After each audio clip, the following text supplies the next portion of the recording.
I tell you what, John, I'm not going to go to a commercial or a break or anything, but I am going to bring the founder of the H.O.R.N. is with us, Wayne Rebich. He's not ashamed for you to know who he is, and I want to bring him on with the two of us. Wayne, are you there? Yeah, I am. Sitting in the dark, I might add. Pardon? Sitting in the dark. I don't know what happened. I don't know. 10 minutes ago or something, all the power went off. So I can't hear I can't hear the show. I can't get in the board. But the phone still works. Well, thank heaven for small favors there. Well, I assume that you've heard what we've been talking about while you were on hold. Well, yeah, just, not very much. I missed the first part of the show and stuff. I know something's going on, and... Well, I just decided it was time to explain to folks the hows, the whys, and the wherefores of exactly what the H.O.R.N. was. Well, and I don't know how much you got into it, but, I think it's time that everybody knows how all this got started. And, I don't know, you're going to have to remind me, 3 years ago that you were on NR? No, that would be 4. 4, is it? It'll be 4 years in May. No wonder we're broke. We've been making bricks without straw for 4 years, Wayne. Man. I mean, the Pharaohs would love us. But anyway, here's the story.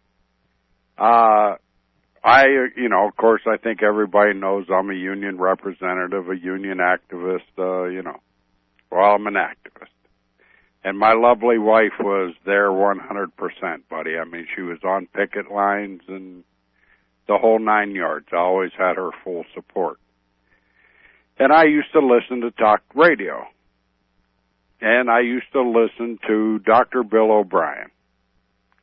And I would get upset with Dr. Bill, and believe me, now, I love the man, and this is not anything bad, but I used to get mad at Dr. Bill because Dr. Bill wasn't mad enough. And, he would kind of placate some people that I thought should just flat be told.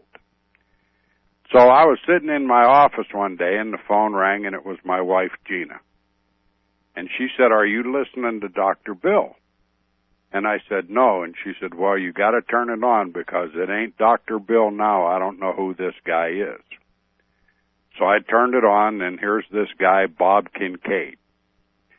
And Bob Kincaid wasn't taking anything from anybody. I heard about right-wing wackos and crazy, PNC people and, the whole 9 yards. And I said, man, this is what I want. I mean, no backing down, no placating everybody. We were going to tell the truth and tell the people how it is. So I came home, and Gina asked me, "Did you listen to that guy?" And I said, "Yeah." And she said, "Well, you got to get him a show." I said, "What?" She said, "You got to get him a show. Somehow or another, you got to get him a show." So I approached my people, the ACT Foundation, the people that I work for, and I told them about this guy, and I said, we ought to go up to that station and see if, we can't spend a little bit of money and get this guy a show, which, in fact, we did. Yep. And the Bob Kincaid and Head On Radio was born. And I don't know, what'd you last there, a year? Hey, don't sell me short, man. I was there for a year and a half before they bought us off the air. A year and a half. And we had a picket in front of a hospital supporting union nurses, and Bob Kincaid was on the picket line with us. Well, come to find out, this hospital spent a lot more money advertising on this radio station than we did. And so consequently, Bob Kincaid no longer had a show. So we thought, well, what are we going to do? In the meantime, my lovely wife passed away. And her name was Regina Marie Rebich, RMR. So, and it was because of her that all of this happened. Exactly. And so after that, I decided that we got to figure out a way to get Bob back on the air. This entire network is a memorial for Regina Rebbage. It really is all for her. Yeah, it is, and she believes so much in this message and progressive democratic politics and doing right by people, and that we had to find a way to get our side out because the right wing controls everything. And, you experienced it firsthand. If they don't like the message, they simply get rid of you. So the H.O.R.N radio network was born. And, in the, going on? Well, I mean, wait. You're selling yourself short. You're selling yourself short, Wayne. We put a studio in. And every single penny for every single thing that went into that studio came out of your pocket. That it did. And I have no regrets about that whatsoever. And, consequently... And it was after that we were able to get an agreement by the Carpenters. Yes. To support us for 1 year for $15,000. Exactly. And that ran out in about 5 months, I think. Well, yeah, that's true, too. Yeah.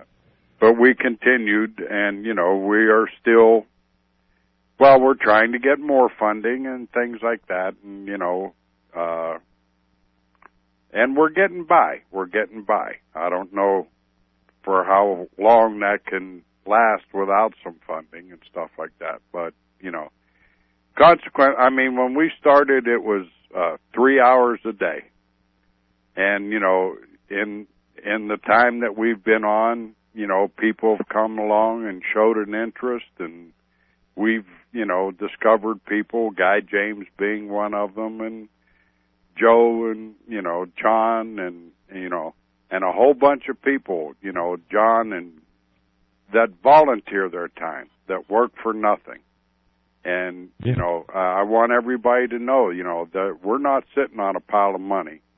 Bob Kincaid isn't being paid, he's not being paid anything. I mean, he's along with everybody else. Nobody gets paid anything.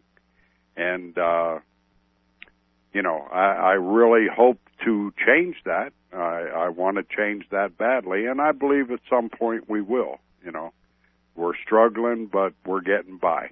And if it wasn't for all the great people and the hours of free time that, these people have given to us, Jon Fox and Peter and, God, I don't want to let anybody out. Of course, Agnes. Gene, Susan, Ben. Bruce.